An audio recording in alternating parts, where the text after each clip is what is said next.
గ్రామానికి వెళ్ళాం. ఆ కలవచర్ల గ్రామానికి వెళ్ళినప్పుడు బుల్లెమ్మ అని ఒక మహిళ వచ్చింది. ఇక్కడ మన మహిళలు ఏ విధంగా అయితే యాక్టివ్ గా ఉన్నారో అలా వచ్చి అందరూ చిన్న సభ జరుగుతుంది, మాట్లాడుతున్నారు. ఆమె కర్ర పట్టుకుని 70 సంవత్సరాలు 65 మధ్యలో ఉంటుంది ఆ వయసు. కర్ర పట్టుకుని నడుచుకుంటూ గబగబా గబగబా వచ్చి నేను మాట్లాడతాను.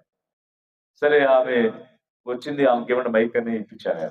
ఇస్తే ఇక ఆమె అసలు ఎవరు మమ్మల్ని పట్టించుకున్న వాళ్ళు లేరు, ఏ నాయకుడు మా వైపు చూడలేదు, మా పనులు ఏమి జరగట్లేదు, మాకు రోడ్డు లేదు, డ్రైన్ లేదు, ఇల్లు లేదు, వాకిలు లేదు, పొలం ఏమి లేవని ఆమె అక్కడ ఉన్నటువంటి పరిస్థితులన్నీ వివరిస్తూ ఆ ఫ్లోలో ఆ మాట్లాడుతున్నటువంటి పరంపరలో మేము ఆ రోజు 500 తీసుకుని ఓటేసాము, అందుకే ఎవడో కూడా మా మొహం చూడలేదు అని చెప్పింది.